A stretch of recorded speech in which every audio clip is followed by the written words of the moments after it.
بسم اللہ الرحمن الرحیم۔ میرے عزیز طلباء و طالبات، قرآن کریم جو ہے یہ اللہ جل شانہ کی کتاب ہے۔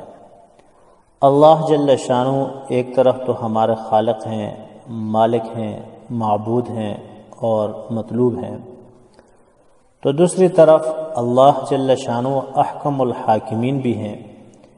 تو ظاہر بات ہے کہ محبوب اور معبود ہونے کے بھی کچھ تقاضے ہیں، تو دوسری طرف حاکم ہونے کی حیثیت سے بھی کچھ تقاضے اور قواعد و ضوابط ہیں۔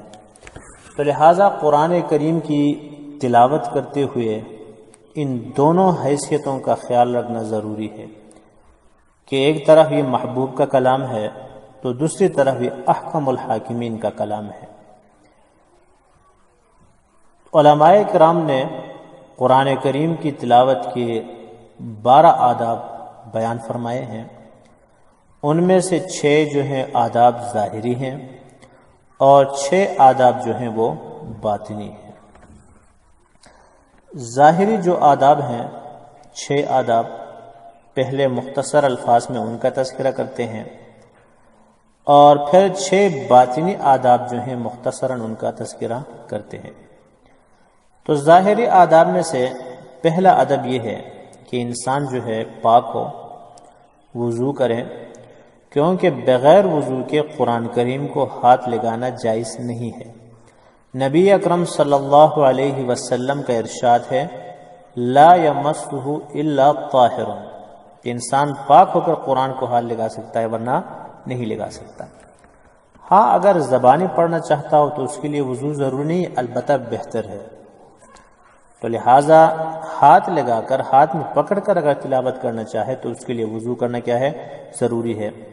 بہرحال پہلا ادب یہ ہوا کہ پاک ہو، وضو کا اہتمام ہو، قبلے کی طرف منہ کر کے بیٹھنا جو ہے یہ بہتر ہے۔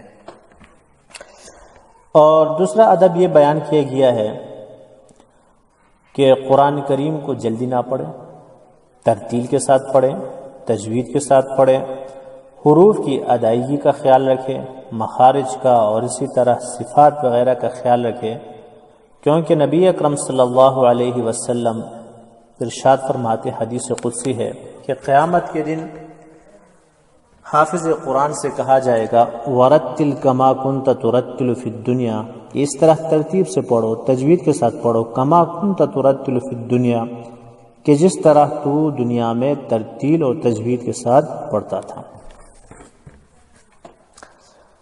اور چوتھا ادب یہ بیان کیا گیا ہے کہ جہاں کہیں آیات رحمت کا تذکرہ ہو، جنت کا تذکرہ ہو، تو اللہ تعالیٰ کی رحمتوں کو یاد کریں اور زبانی اللہ تعالیٰ سے اللہ تعالیٰ کی رحمت کو طلب کرے، جنت طلب کرے۔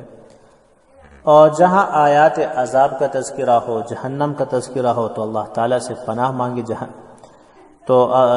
جہنم کی اللہ تعالیٰ سے جہنم سے پناہ مانگے، اللہ تعالیٰ کے عذاب سے کیا کرے؟ پناہ مانگے۔ تو یہ چوتھا کیا ہے؟ ادب ہے۔ اور پانچواں ادب یہ ہے کہ اگر ریا کا احتمال نہ ہو یا کسی دوسرے مسلمان کی تکلیف و حرج کا اندیشہ ہو تو اندیشہ نہ ہو تو پھر زور سے پڑھے، لیکن اگر ریا کا احتمال ہو یا کسی مسلمان کو تکلیف کا اندیشہ ہو، مثلا کوئی مسلمان سویا ہوا ہے یا کسی کام میں مصروف ہے، آپ کی تلاوت نہیں سن سکتا ہے، تو ایسی صورت میں آہستہ پڑھیں۔ اور جہاں یہ احتمال نہ ہو، ریا کا احتمال نہ ہو، کوئی سویا نہیں ہے، سن رہے ہیں یا کوئی ہے ہی نہیں، تو اس وقت زور سے پڑھ سکتا ہے اور وہ کیا ہے؟ بہتر ہے۔ اور چھٹا ادب یہ بیان کیا گیا ہے کہ جتنا ہو سکے خوش الحانی سے، اچھی آواز سے پڑھنے کی کوشش کریں، کیونکہ بہت ساری احادیث میں قرآن کریم کو خوبصورت آواز میں پڑھنے کی بڑی تاکید آئی ہے۔ تو بہرحال یہ ظاہری 6 کیا ہیں؟ آداب ہیں۔ اس کے علاوہ باطنی 6 آداب ہیں، ان میں سے پہلا ادب یہ ہے کہ قرآن کریم کی عظمت، کتاب اللہ کی عظمت انسان کے دل میں ہو کہ یہ کس طرح عالی مرتبہ کلام ہے، کیونکہ بادشاہوں کا جو کلام ہوتا ہے وہ کلاموں کا بادشاہ ہوتا ہے، تو ظاہر بات ہے کہ بادشاہوں کے بادشاہ کا کلام جو ہے وہ کلاموں کا بھی کیا ہوگا؟ بادشاہ ہی ہوگا۔ تو لہٰذا پہلی بات یہ ہے کہ انسان کے دل میں قرآن کی عظمت ہو، اور ظاہر بات ہے کہ اس کے ساتھ ساتھ دوسرا ادب یہ ہے کہ خود انسان اس بات کو مستحضر کرے کہ حق سبحانہ تقدس کی علو شان اور رفعت اور کبریائی جو ہے وہ انسان کے دل میں مستحضر ہو، کیونکہ جب بیچنے والے کی بڑائی انسان کے دل میں ہوگی تو ظاہر بات ہے کہ وہ مکتوب، وہ قانون، اس کی قدر بھی کیا ہوگی؟ زیادہ ہوگی۔ اور تیسرا ادب یہ ہے کہ انسان اپنے دل کو وساوس، خطرات، شیطانی خیالات وغیرہ سے کیا کرے؟ پاک رکھے، یا کم از کم پاک رکھنے کی کیا کرے؟ کوشش کرے۔ اور چوتھا باطنی ادب یہ ہے کہ معانی میں تدبر کرے، غور و فکر کرے، لذت کے ساتھ پڑھے، کیونکہ انسان جب غور و فکر کر کے پڑھتا ہے، معانی کو سمجھ کے پڑھتا ہے، تو ایک لذت آتی ہے۔ نبی اکرم صلی اللہ علیہ وسلم ایک شب تمام رات ایک آیت پڑھ کر گزاری، ان تعذبہم فإنہم عبادک وإن تغفر لہم فإنک انت العزیز الحکیم۔ اے اللہ، اگر تو ان کو عذاب دے تو یہ تیرے بندے ہیں، اور اگر مغفرت فرما دے تو تو عزت و حکمت والا ہے۔ اور سعید ابن جبیر رحمۃ اللہ علیہ ایک رات ایک ہی آیت پڑھ کر انہوں نے گزاری کہ وہ آیت کیا تھی؟ وَامْتَازُوا الْيَوْمَ أَيُّهَا الْمُجْرِمُونَ، او مجرمو، آج قیامت کے دن فرمان برداروں سے الگ ہو جاؤ۔ تو انسان جب معنی تدبر کے ساتھ پڑھے گا، فہم کے ساتھ پڑھے گا، تو اس میں ایک لذت ہوتی ہے، ایک چاشنی ہوتی ہے، وہ انسان کو کیا ہوتا ہے؟ حاصل ہوتی ہے۔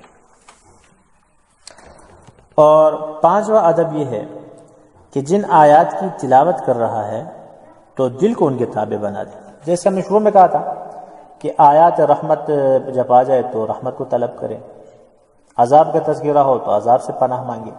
تو اس طرح صرف زبان سے مانگے نہیں، دل کو بھی اس کے تابع کرے، غور و فکر جس طرح کرتا ہے کہ وہ آیت رحمت زبان پر ہے تو ساتھ ساتھ دل میں بھی کیا ہو؟ خوشی ہو۔ اس طرح آیات عذاب زبان پر آ گئی تو دل بھی لرز جائے، دل میں بھی ایک خوف ہو، تو یہ کیا ہے؟ ضروری ہے۔ اور چھٹا ادب یہ ہے کہ اپنے کانوں اور دل کو قرآن کی طرف متوجہ کرے۔ ایسا نہ ہو کہ قرآن پڑھتا ہے اور سوچتا ہے زمینوں کے بارے میں، قرآن پڑھتا ہے سوچتا ہے کھیل کے بارے میں، قرآن پڑھتا ہے سوچتا ہے کسی ڈرامے کے بارے میں، اس طرح نہ ہو، بلکہ اپنے دل کو، اپنے کانوں کو قرآن کی طرح متوجہ کرے، گویا کہ خود حق سبحانہ و تقدس کلام فرما رہے ہیں، کیونکہ اللہ تعالیٰ کا کیا ہے؟